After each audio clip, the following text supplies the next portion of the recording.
The hum of the community center faded, replaced by the fragile tremor of a little girl's voice. In a world of polished speeches and political posturing, it was a question as simple as it was profound. What does God mean to you?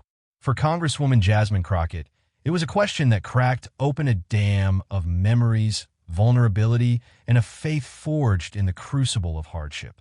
A young girl stood up during a quiet town hall in Dallas and asked, "What does God mean to you?" No one expected a congresswoman to break down in front of the crowd, but that's exactly what happened. The folding chairs were uncomfortable, but nobody in that Dallas Community Center was squirming anymore. They were glued, watching, waiting. Jasmine Crockett, still in her blouse from the Capitol that morning, had been taking questions for nearly an hour. Most were typical: crime, housing, education. Her answers were steady, measured. You could tell she'd done this before. Then came a voice, soft, high-pitched, a little shaky. "Excuse me, Miss Crockett," the girl said, raising her hand from the third row. Her mother reached over, as if to help her retract the question, unsure it was appropriate. But Jasmine smiled and nodded toward her. "Go ahead, sweetheart." The girl stood, pink barrettes dangling from her braids. Couldn't have been older than 7. "Her name tag," said Janelle. She took a breath. "What does God mean to you?" Silence. Not awkward silence. Real silence, the kind that feels like everyone's afraid to even exhale. An older man in the back adjusted his cane. 2 teenagers looked up from their phones. A baby stopped fussing in the corner. Jasmine's lips parted, but nothing came out first. She blinked slowly, as if her brain needed time to go somewhere else. "That's a good question," she finally said, but it was clear the answer wasn't ready on her tongue. She looked at Janelle again, then down at her lap. The microphone in her hand was trembling just a little. She looked up. "You know," Jasmine said softly, "most days I prepare myself to answer questions about policy, bills, votes, the hard stuff. But that might be the hardest question I've heard in years." She shifted in her seat and laughed nervously. "You really going to do this to me in front of all these people?" The crowd chuckled lightly, easing the tension, but Jasmine's eyes didn't leave Janelle. She took a breath, deep and slow. "I'll tell you what God means to me, but to really answer that, I have to tell you a little bit about who I was before I ever thought about running for office." She looked past the audience, like she was staring at a memory hanging in midair. "I grew up in Texarkana. It's a small town on the border, and when I say we didn't have much, I mean it. No cable, no AC in the car, sometimes no car. Just me, my little brother, and my mama doing her best." Someone in the front whispered, nodding. "My mama worked 2 jobs. She was a nurse's aide during the day, cleaned houses at night. And my grandmother, her name was Eula May, she was the one who watched us when mama was working. Every night, without fail, she'd pull us into the tiny hallway between our rooms, kneel on a creaky old pillow, and pray, loud like talking to the ceiling loud." People in the crowd laughed quietly. I used to be embarrassed by it. You could hear her through the walls. "Lord, protect my babies. Give my daughter strength. Let the rent be paid this month." I didn't understand why she talked to God like he was right there in the room. She paused again. Her voice dropped a little. "But now I get it. Because sometimes when things were real bad, the only thing we had left was that sound. Her voice. Her faith." The room was still quiet, but it didn't feel tense. It felt connected. Jasmine looked directly at Janelle. "God to me isn't just about church or rules or Bible verses. God was the reason I kept going when we had powdered milk and a broken heater. God was the whisper that told me, you're not stuck here forever, even when I wanted to give up." Her voice cracked just slightly, but she didn't stop. "So what does God mean to me?" she repeated. "He's not a distant figure. He's the memory of my grandmother's hands on my head when I was scared. He's the push that got me through college when I wanted to quit. He's the thing I argue with, cry to, thank, and sometimes question. But he's never been gone. Not once." A few sniffles echoed around the room. She wiped under her eye. "I didn't mean to cry in front of y'all. I didn't expect that question." She chuckled again, but this time it was heavier. The little girl didn't say anything. She just stood there, staring up at her, then slowly walked toward the stage. Jasmine opened her arms without thinking. Janelle hugged her tight, and for a few seconds, politics disappeared. But what Jasmine said next wasn't just an answer. It was a doorway into a past she rarely shared. Jasmine kept one arm around little Janelle as they stood there, surrounded by quiet applause and a few discreet tears. But even as the girl returned to her seat, Jasmine wasn't done. She stayed on that thread, on that name that had slipped out of her mouth without hesitation. Eula May, she said again, as if the sound itself gave her strength. My grandmother was the kind of woman who wore the same 3 house dresses all year long and could stretch a meal like it was magic. People chuckled. She leaned forward. I remember once, we had nothing but beans and rice for 5 days straight. I came home crying because the kids at school made fun of my clothes, said they smelled like bleach and mildew. I didn't even know what mildew was, but I knew it wasn't good. She paused. I told my grandma I hated our house. I told her I wished I had another family. The air shifted in the room. You could feel it. She didn't get mad. She didn't raise her voice. She just sat down next to me, pulled out this photo of my mama holding me as a baby, and said, "You don't gotta like where you're at, Jasmine, but don't you ever be ashamed of who raised you." Jasmine looked out at the audience again.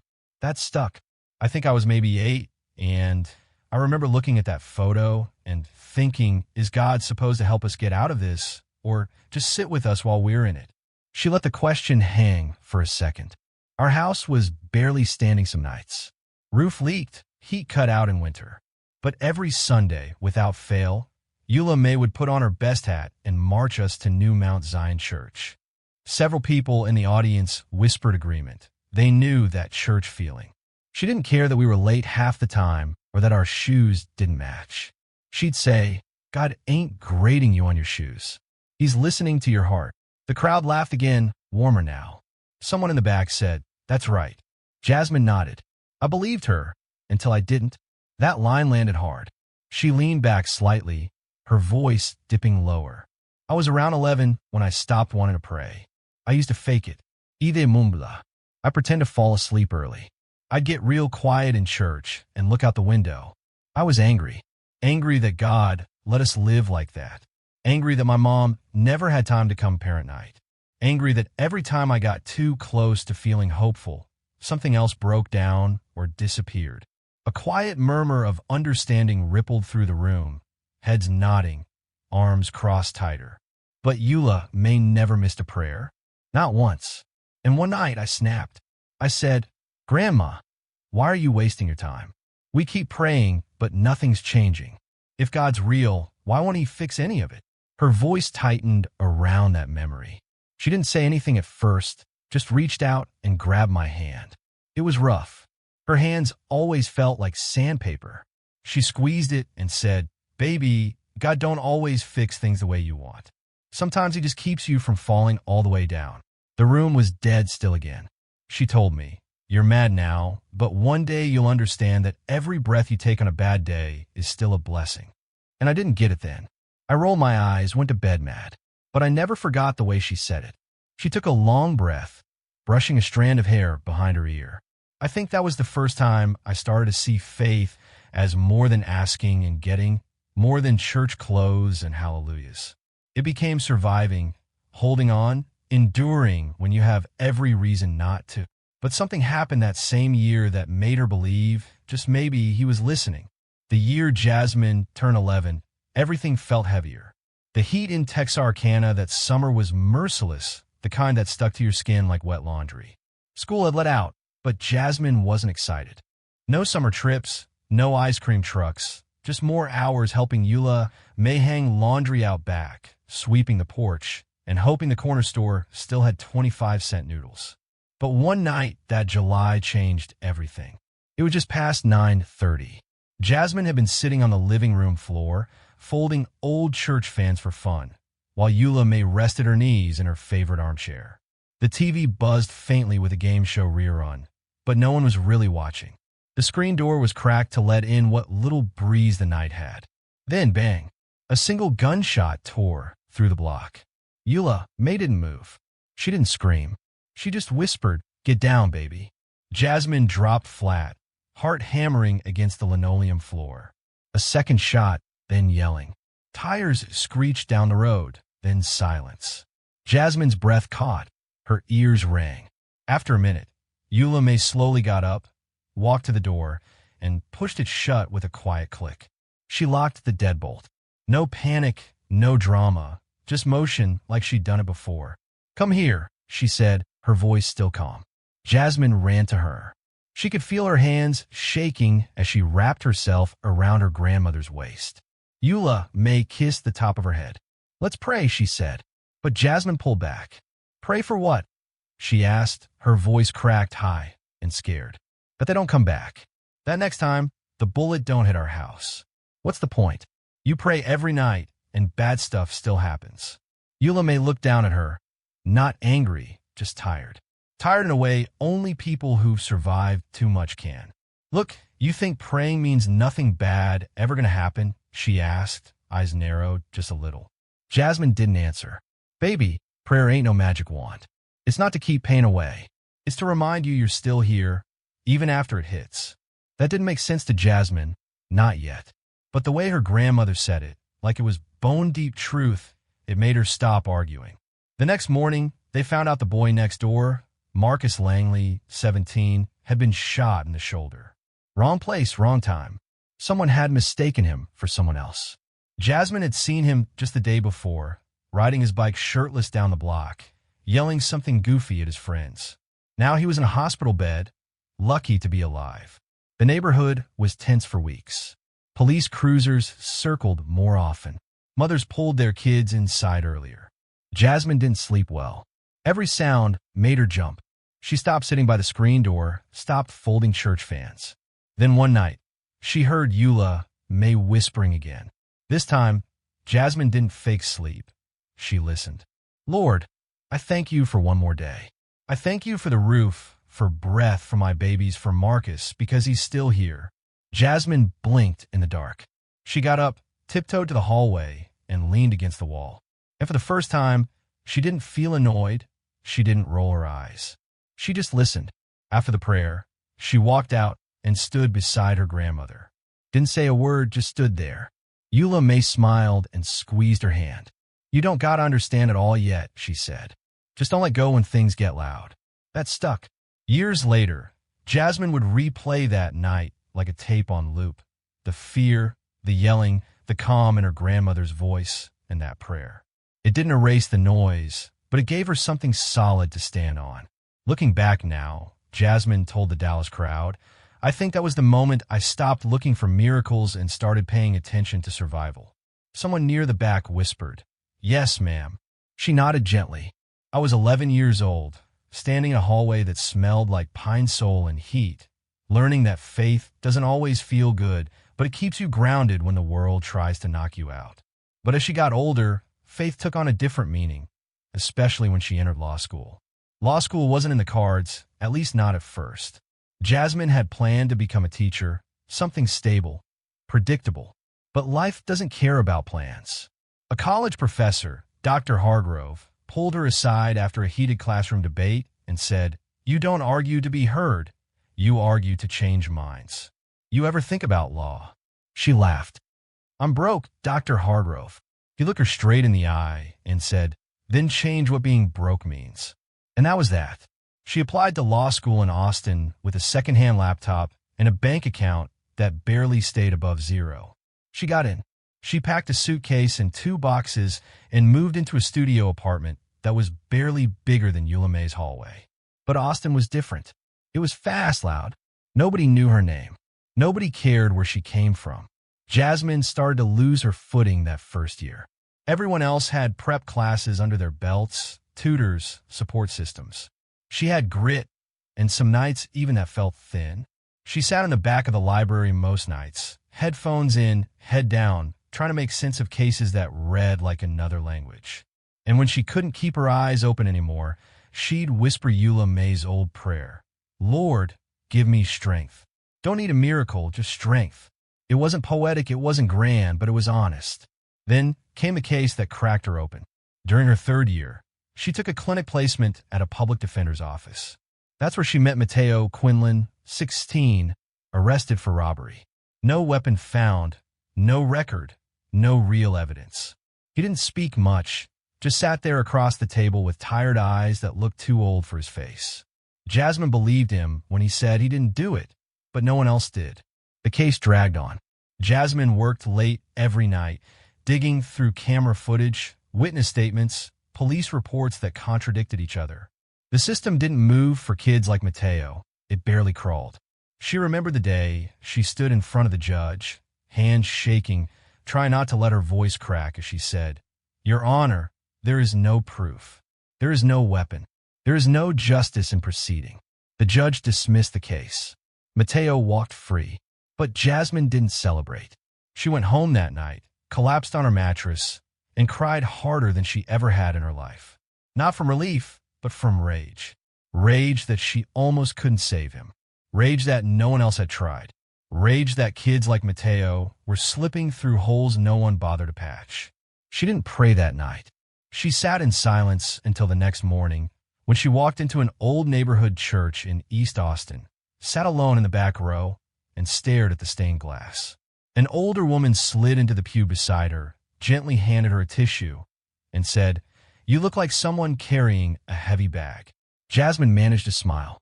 "I don't know if I believe anymore," she whispered. The woman didn't flinch. She leaned closer and said, "Then rest. Faith ain't a sprint. It's something you walk with, even when your legs hurt."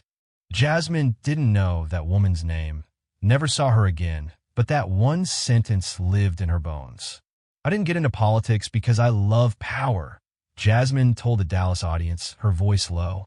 "I got into it because I was tired of seeing boys like Mateo fall through the cracks." She paused, letting that sink in. "And I knew I couldn't protect everybody, but I could try." A little boy in the front row looked up at her like she was made of stone and fire all at once. Jasmine caught his gaze and smiled. "I believe in justice," she said, "even when the world doesn't." She sat back, took a sip of water, and let the air settle. Faith to me became less about praying things away and more about having the strength to face them head on. But nothing tested her belief in people or in God like her first months in Congress. Washington wasn't what Jasmine expected. She knew politics would be dirty, but she hadn't anticipated the weight, the loneliness, the way it seeped into your bones. Her first month in Congress was like walking into a room where everyone already knew the dance and nobody cared to teach her the steps. She'd walk into meetings and feel the sideways glances, the polite smiles that didn't quite reach anyone's eyes. Some folks looked at her like she didn't belong. Others didn't even bother looking. There were moments she stood on the House floor, her mouth dry, thinking back to that hot little hallway in Texarkana, wondering how she got from there to this. And some nights, when the lights were off and the city outside hummed in the distance, she sat in her apartment in silence, her phone screen lighting up with messages she didn't have the energy to answer. And then the threats started. Emails, letters, even a voicemail from someone who called her a disgrace and said she should go back to where she came from. She never told her mama, never told Eula May. Why worry them? But got to her. Not all at once, not dramatically. It chipped away.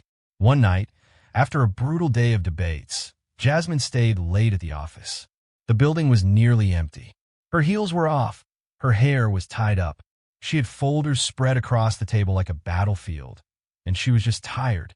She stared at a document she'd read 5 times already, trying not to cry. Not because of the bill, but because everything felt heavy and useless. Her chest was tight. Her jaw ached. She stood up, paced the room, whispered, "What am I even doing here?" That's when she noticed someone in the hallway, an older man in janitor blues, pushing a mop cart slowly past her door. He paused, looked in, gave a small smile. "You all right in there?" She forced a smile back. "Yeah, just trying to save the world one bill at a time."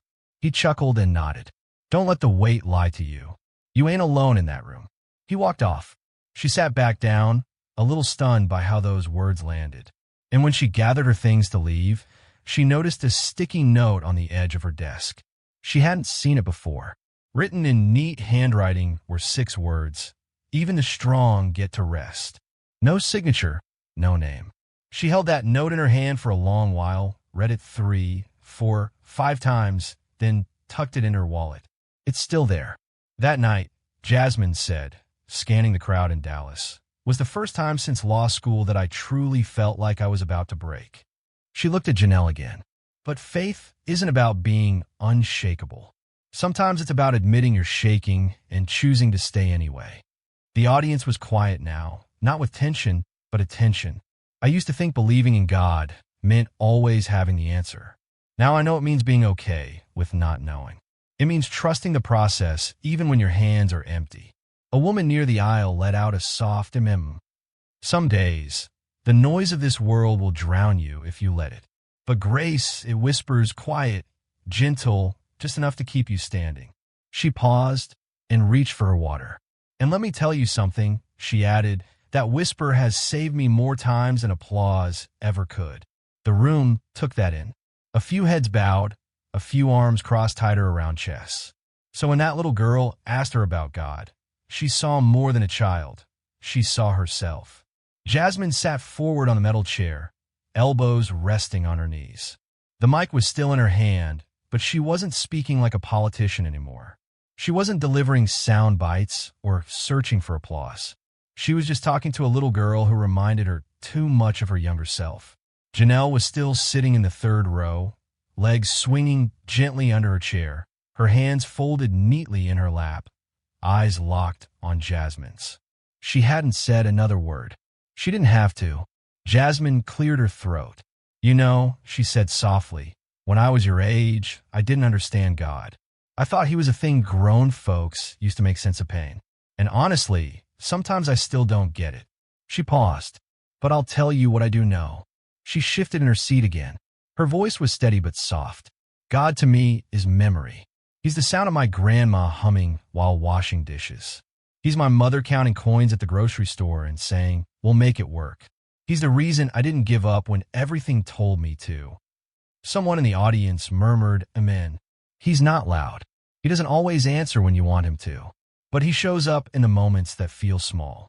When a stranger tells you something you didn't know you needed to hear. When a note shows up on your desk and reminds you to breathe. When a little girl raises her hand and asks you something that cracks your whole heart open. She stopped and smiled at Janelle. You did that, she said. You asked something brave and honest, and you reminded me of why I started this journey in the first place. Her voice began to shake. God means not being alone in the fight. God means even when the world feels too loud or too cruel, there's still something gentle holding you up. Even if you can't see it, even if you don't always believe it. Her eyes glistened again. I've lost people. I've failed. I've been embarrassed, angry. I've stood in front of cameras pretending I had it all together when I wanted to scream. And in those moments when everything else fell quiet, that's when I remembered my grandmother's hands, her voice, her faith. And somehow, I found mine again. Tears slipped down her cheek, and she didn't bother wiping them away. I know this ain't the answer you were expecting, baby girl, she said. But it's the truth. God is love when the world forgets. God is courage when you don't feel brave. And sometimes, he's just the reason you keep putting one foot in front of the other. Janelle stood again. She didn't say a word, just walked toward Jasmine slowly, quietly, like she didn't want to disturb the moment. Jasmine opened her arms, just like she had earlier, and this time she held the hug a little longer. They didn't speak. They didn't need to. The room stayed still. Nobody coughed, nobody shifted. It was as if everyone understood something sacred was happening, and they didn't dare break it. When Jasmine pulled back, she gently held Janelle's face and whispered, You matter, okay? Don't forget that. The little girl smiled and nodded. Then she turned and walked back to her seat. Jasmine took one last breath into the mic. Thank you all for listening. I didn't plan any of that, but sometimes the truth doesn't need a script. The audience clapped, but not like a rally. It wasn't loud or explosive. It was slow, respectful, like they were clapping for something they didn't want to end. Jasmine stood, gave a small wave, and stepped off the stage. And later that night, when she was back in her hotel room, peeling off her shoes and rubbing her swollen feet, she reached into her bag and pulled out a piece of paper. That same sticky note from the Capitol janitor, months ago, she placed on a nightstand next to her Bible. Even the strong get to rest. She finally did. If this story moved you in any way, share it, pass it on. And if you want to hear more real stories that leave something with you, hit that subscribe button. We'll be right here waiting.